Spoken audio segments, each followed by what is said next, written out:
right, don't forget to check out our sponsor, The Health Blaze, at thehealthblaze.com. Promo code Goodfellow1Boxing. Get you 18% off the 100% all natural products. Website, promo code, description. Thanks.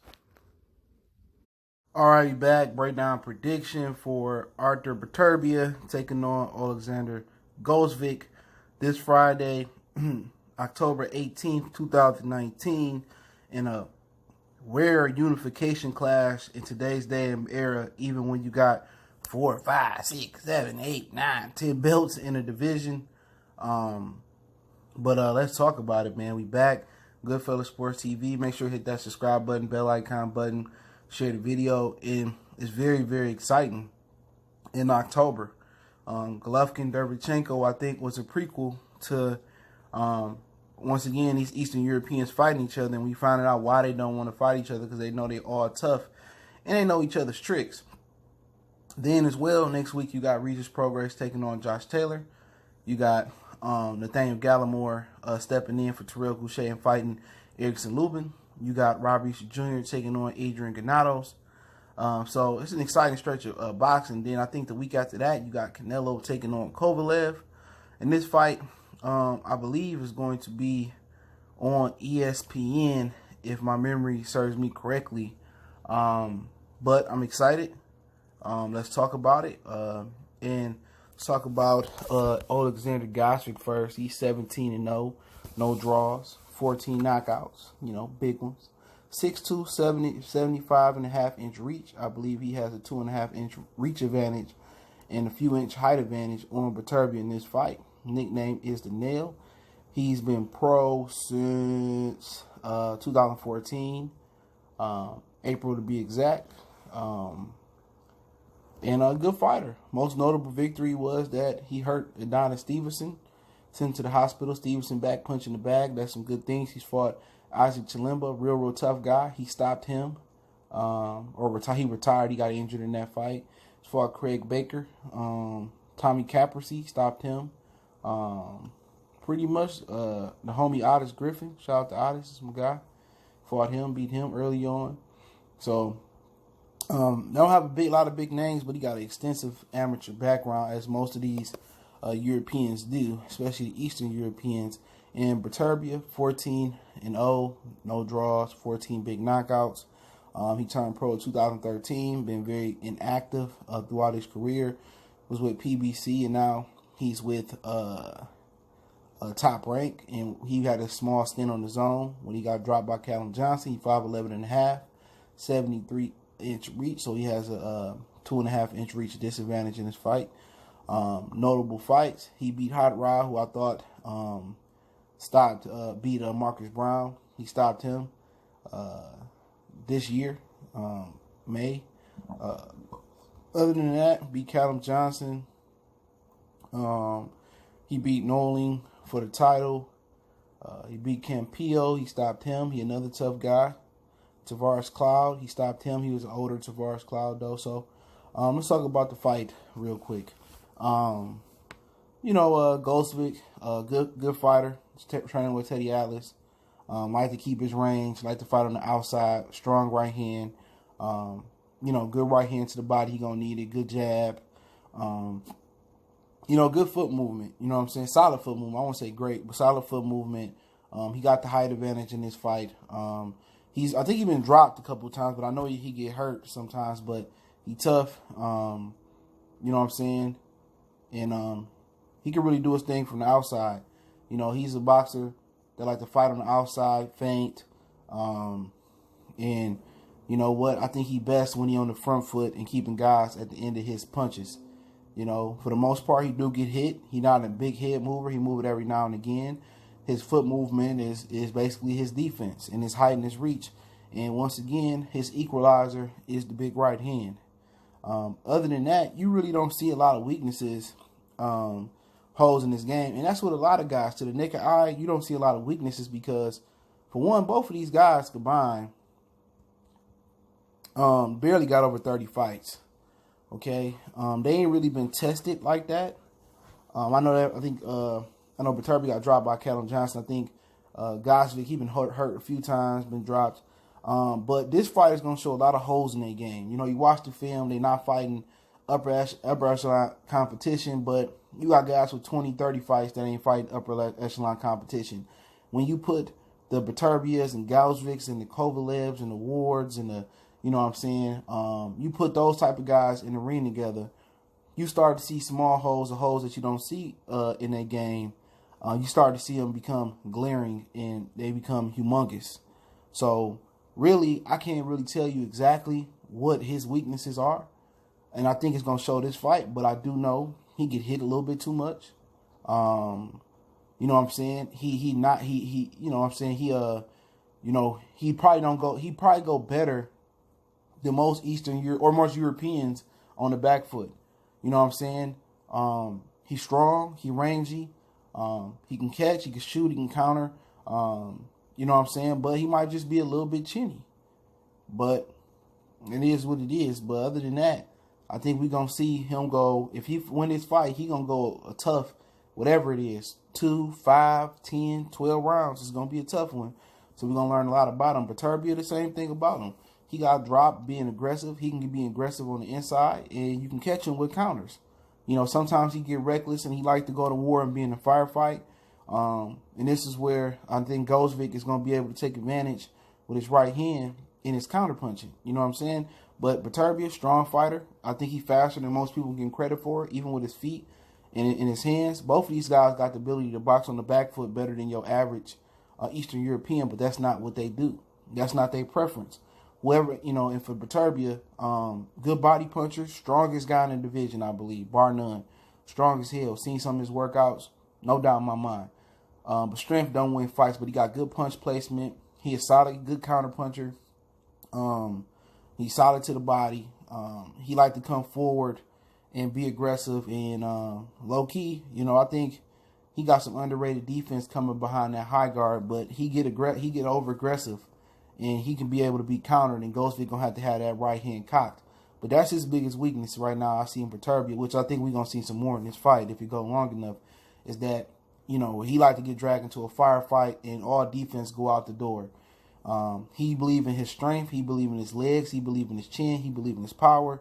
And sometimes if you believe in those things a little bit too much, especially if they all in cohesiveness, because the chin correlates with the neck correlates with the core and with the legs. All that, you know, everything is stabilized in sports from the legs on up. You know, that's what people don't understand. The legs is what keep you in the game. It stabilizes the legs, the core, you know, stabilize the chin, the head, and all that stuff. So when you relying on all those to really, you know, to pull you through and not relying on moving your head, not allowing on slipping, not allowing on catching and countering, you could be actually getting knocked out, especially at 34 years of age. That Beterbiev is, you know what I'm saying? So at any given time, you know, 34 is 34. We seen 40 is 40 with Stevenson. Anytime you depending on your chin and your legs at 34 years old, or, you know, above 30, in my opinion, you could be asking to be iced at any given time. Gvozdyk is 32 now. You know, keys to victory for Gvozdyk, WBC champion. One thing I do like from him, uppercut. You know, you got a guy that come in reckless behind the high guard. I think uppercut, it got to be in the recipe. You know what I'm saying? Jab, obviously. A lot of things off the jab. He going to have to try to keep Beterbiev on the end of that jab. And I would say that he needs to be aggressive with that jab. You know what I'm saying? I think he needs to be pushing Beterbiev back, keeping Beterbiev at the end of that jab. You know what I'm saying? That's what I would be doing. I'll be keeping at the end of the jab. And then sometimes I'll be bagging up every now and again to keep him off balance, firing that right hand there, double the jab up. He got a nice little sneaky left hook. I'll check out of there, you know, just keep him off balance. But I do think that think he need to be using that jab and pushing Beterbiev back. And if he able to push Beterbiev backwards, use his right hand and get on that inside and hold Beterbiev, spin out, and then I'll box him and then sneak in that uppercut. Maybe lead off with it, sneaking behind the jab or a double jab. I believe Gvozdyk can have success. But the biggest thing I think I want to see Gvozdyk do is drop that right hand to the body to throw Beterbiev off. Usually guys that are strong like Beterbiev, you're probably really not going to crack their chin. He is 34, could go at any time. I'll be dropping a lot of body work, a lot of right hands, a lot of jabs to the body, a lot of jab upstairs, right hand to the body. And I get on the inside. I ask Gvozdyk if I'm Teddy Atlas, hold him. You know what I'm saying? Obviously, we'll work on fighting on the inside. You know, I would. But I will ask him to hold him, spin out. And, you know, at the end of the day, Beterbiev get reckless coming in. And Gvozdyk is going to have to be a sharpshooter with that right hand, the jab. I love the uppercut if he going to end the day. He going to start the trouble or end the day. Right hand to the body for Gvozdyk. I think those going to be a successful recipe for him. Beterbiev, like I said in this fight, whoever go backwards is probably going to lose the fight.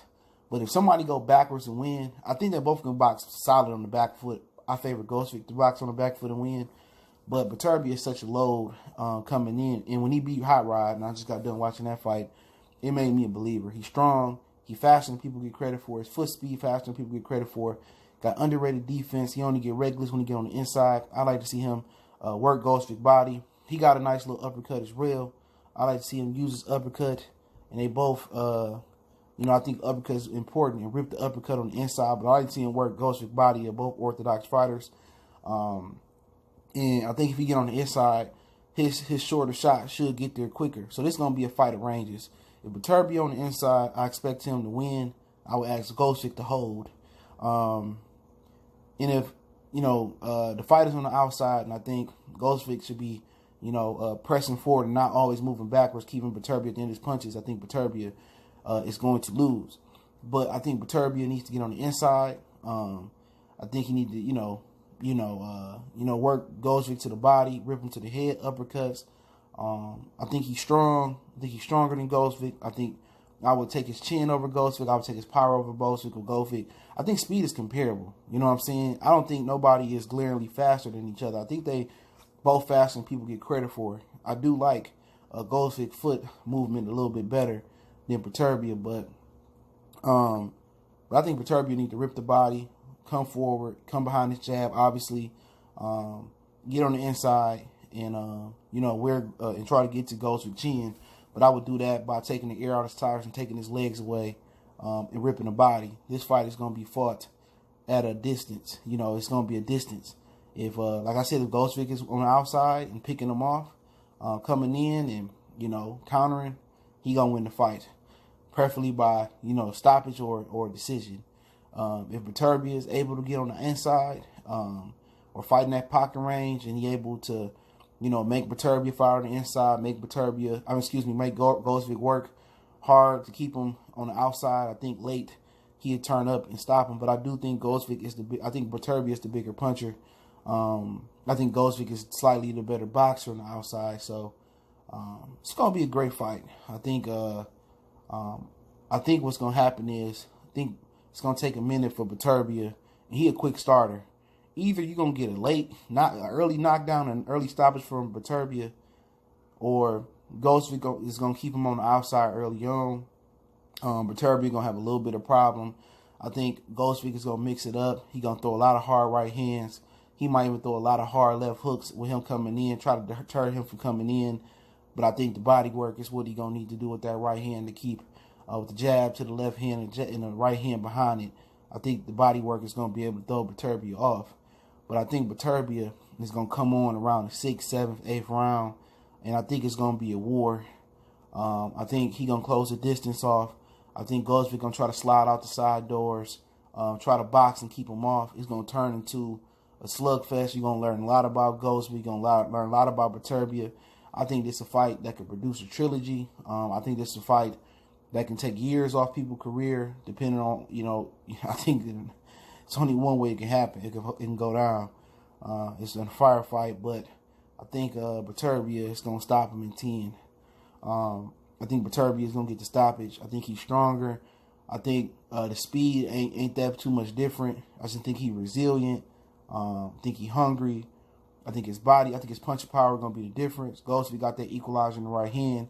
I think this fight is either going to end in a savage decision, close decision, or it's going to end in a knockout. And I think Beterbiev is going to get the knockout. When he beat Hot Rod the way he did, and Hot Rod is way more slicker than Gvozdyk.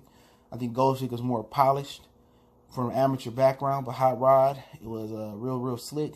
in the way he made hot rod fights, I think Gvozdyk don't have no other choice. I watched the Stevens fight. He got hit a lot.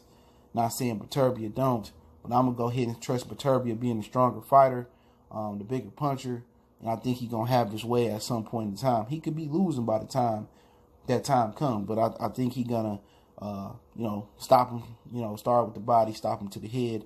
I think it's an amazing fight. It's this Friday on ESPN, I believe. You don't want to miss it. You seen the last time two Eastern Europeans fought in Derbachenko and Golovkin.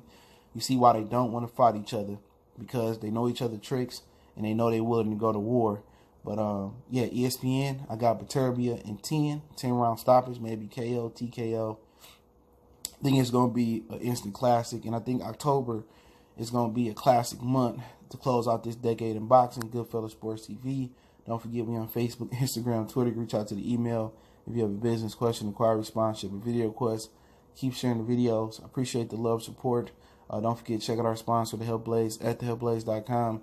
Promo code Goodfella1 Boxing, 18% off the 100% all natural products. Lotion, soaps, foot soaps, bath bombs, deodorant, toothpaste, hair pomade, much more. Website, promo code description.